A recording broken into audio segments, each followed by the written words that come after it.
Hello and good morning, everyone. I'm Richard Fink, a workers' compensation lawyer specializing in workers' comp. Hello, everyone. My name is Paul Taylor. Good morning. I'm a paralegal who I spend a great deal of time helping injured workers deal with the Workplace Safety Insurance Board with a specialization in human and charter rights. If you want to reach out to either Richard or myself or be part of our podcast, send us an email to the links below. Today's our second podcast, and we'll be discussing the topic of the WSIB medical clinics, in particular, their treatment of workers suffering from chronic pain. This is a very interesting topic, Richard, as we were talking about beforehand. Was that in my experience, I was an injured worker in 97. They didn't have treatment clinics. It was just the assessment clinics where you go to be determined for that non-economic loss award for permanent injury. And sometimes I've heard that they were called regional evaluation centers. And sometimes I heard nightmares where the doctor would say, "You're fully recovered." Meanwhile, you've had the injury for 2 or 3 years. But treatment, I've noticed in dealing with clients, it's becoming, in my opinion, a great concern. And the reason why is because in the law, nowhere does it state that the WSIB, that you have to do the treatment with the WSIB. It only says for an assessment. And it's a concern because when you look at individual freedom and rights, my mind clicks right to security of person under the Charter right of autonomy. Right of autonomy means we have a right to control our body. And many injured workers will go, no, no, no, WSIB doesn't care about that stuff. They treat you like a broken machine. And it's something that I think we need to become more educated on the subject and become more aware of. Where I learned about this was I actually took a course, Richard, in university on medical ethics and learned quite a bit about it and found that everything to do with WSIB's policies and procedures don't comply with that. You were saying you had some clients and some experience with these treatment clinics. Yes, so historically, going back to the year 1989, David Corey, who was a psychologist running a health recovery program, had been negotiating with the WSIB to do what's called an enhanced treatment program.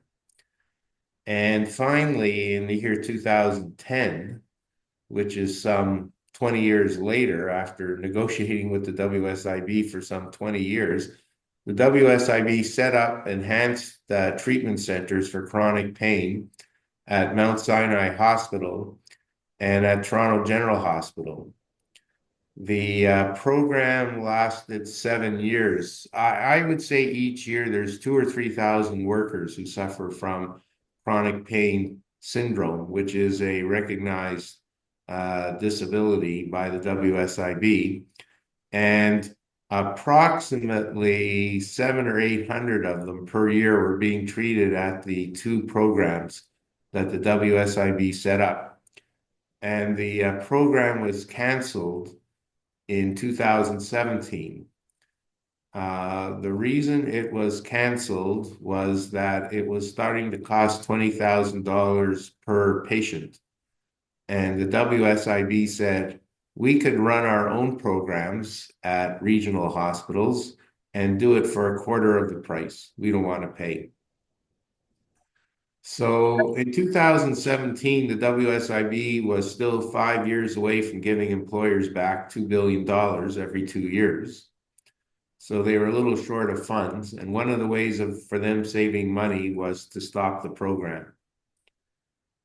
The program used 5 medical professionals, and the workers would be there 6 hours a day, 5 days a week for 6 to 8 weeks.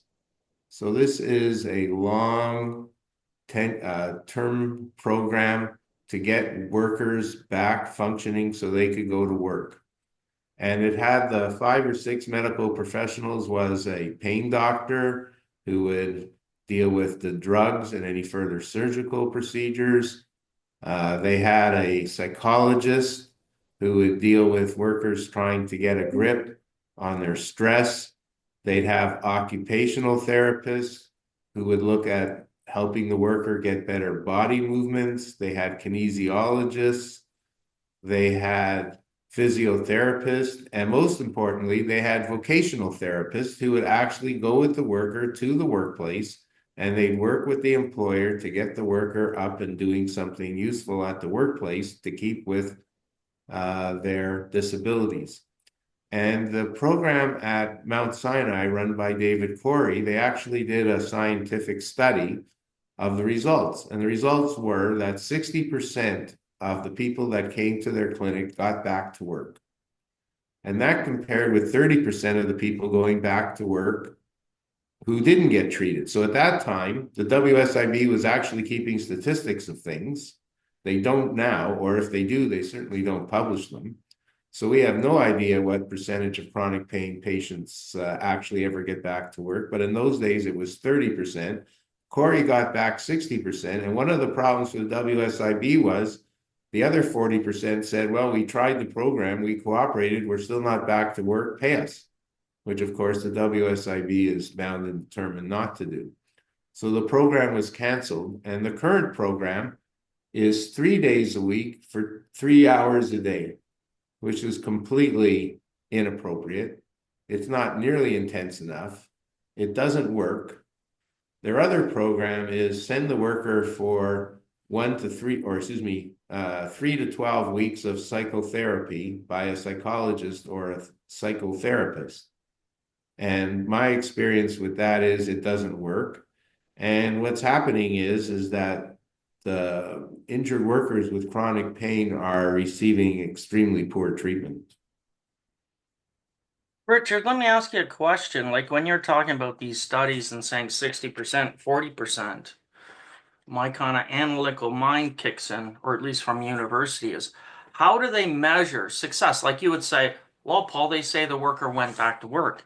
And in my own experience and the clients I represent, oftentimes the board will say, as far as we're concerned, you are either fully recovered or you can go back to work being a parking attendant or something.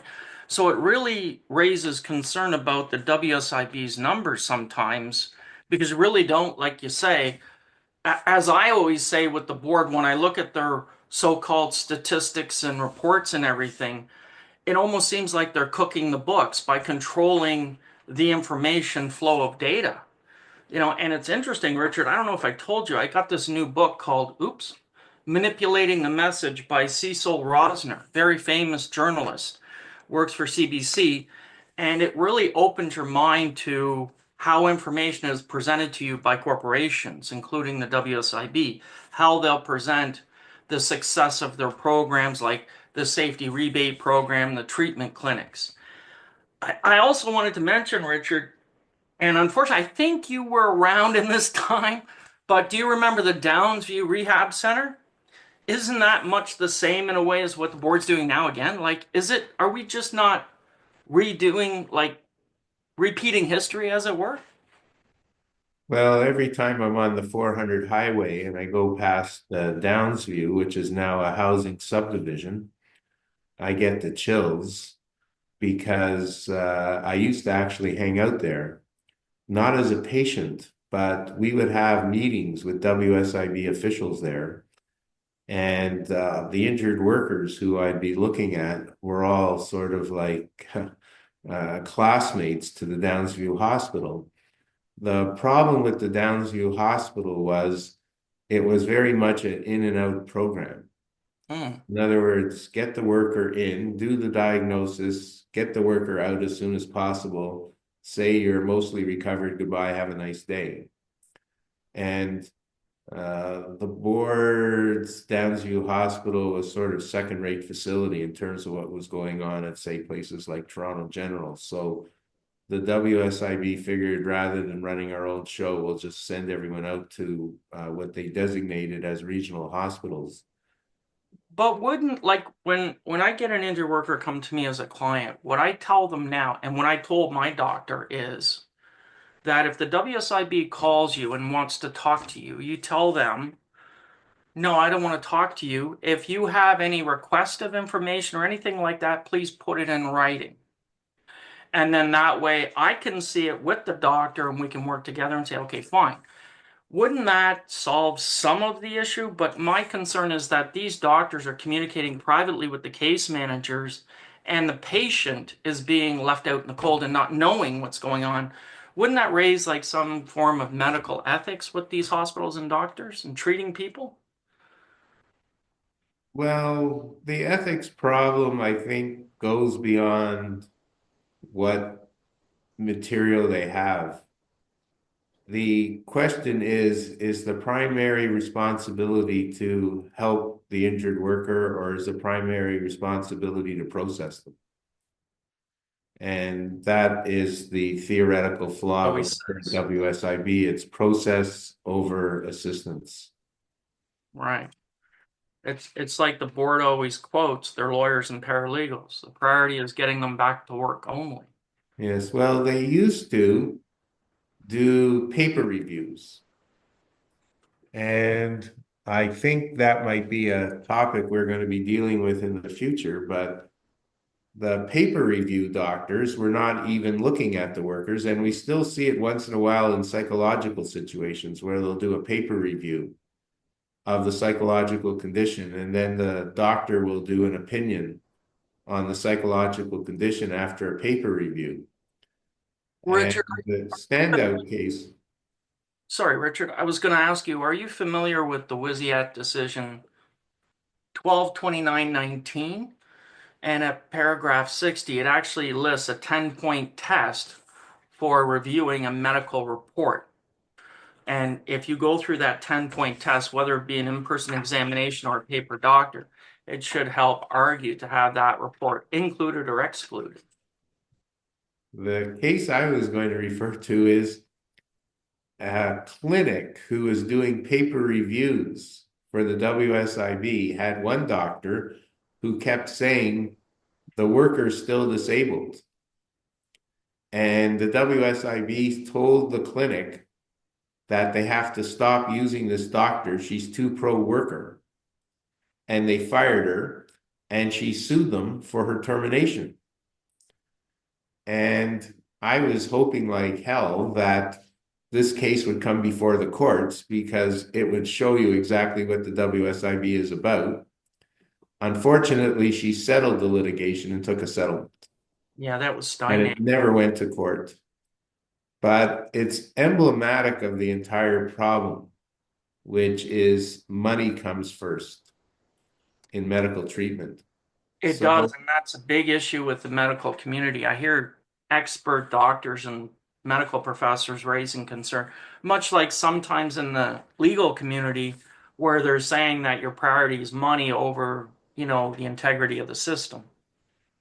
Ethics always seems to be a problem. I think that's the problem with the university I went to. They really drove home ethics in their philosophy program. I don't know if that was good or bad.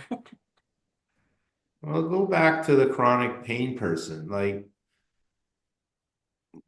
there's always a sense of exaggeration there. My best case was a good friend of mine. She has terrible back pain, and she exaggerates it. So my best example of that is she's got terrible back pain. She's carrying around a purse of weighs about 20 pounds because she's got all her medication and back supports in the purse. And I said to her, listen, I'll carry the purse for you as we walk through this walking tour. And she says to me, no, it's okay. I'll carry it. So she's clearly exaggerating, and there's no monetary interest in her exaggerating because she's independently wealthy. Her husband is very wealthy, and it's not about money. And Mhm. it wasn't about getting attention from me. It was about that's how she lives. So there's always a sense of exaggeration, but this person has a terrible back. I mean, they've done MRI scans, etc. She's got all kinds of degenerating disc disease and scoliosis. It's not like her back is perfect. She just exaggerates, and there's a bit of exaggeration, but the point is people need to be helped. They need to be treated. They need to be helped to get over their exaggeration. They need to be given the method and the information from all these treating professionals as to how they can be functional and productive. So my friend who's got all these back problems, she still does Pilates, she still does theatrical performances, she still does singing. She figures out how to get around all her pain and do stuff. And that's what injured workers need, is that kind of treatment to help them do this. And at the moment, they just aren't getting it. And the cases we see, we have dozens of them in our office, are people who aren't being helped, are having chronic pain, they're not at work, and now they're suffering financially as well. But wouldn't you say, in sometimes going by the board's early policies, that if they delay treatment and recovery, if they play the waiting game in the board's inactions and not helping them, doesn't that cause sometimes chronic pain? Like, but for treating them early, catching it right away, giving them what they need, it may avert a chronic pain condition. I Yes, and the scientific studies are you've got to get to people within the first 6 months. And the WSIB has no program to sort of catch it early, treat it in a proper manner, which is the 8 week, 5 day a week program with all these health professionals working in concert. They just don't have it. And unfortunately, at this point, they just don't care. no. And it's a big tragedy. And would you say, Richard, like with the clients that you've experienced, the ones that are suffering the chronic pain, is it generally the ones that are doing the laborious work as opposed to, say, less laborious work? Like in all the ones, including myself, I've found that that heavy work that you do, whether it's unloading trucks or working in a warehouse or being a mechanic or whatever, it's that work that's the heavy thing that's brought it on with the sudden injury, but then also there might be an underlying repetitive strain injury. And then on top of that, you have the board sitting there, like we talked about last week, forcing the worker to go back to work, which isn't any help at all. Yes, well, it's person who's a roofer with a back condition with chronic pain on top of it is obviously not going back to roofing. But when you can't be a roofer anymore, life shouldn't stop. No. And the cases that I've seen are people they can't get off the couch for the next 20 years. And it's terrible. At any rate, we've come to the end of today's podcast. Thank everyone for listening. Thanks my staff for Pam for helping us put it together, and we'll see you next week. Yep, Pam is amazing.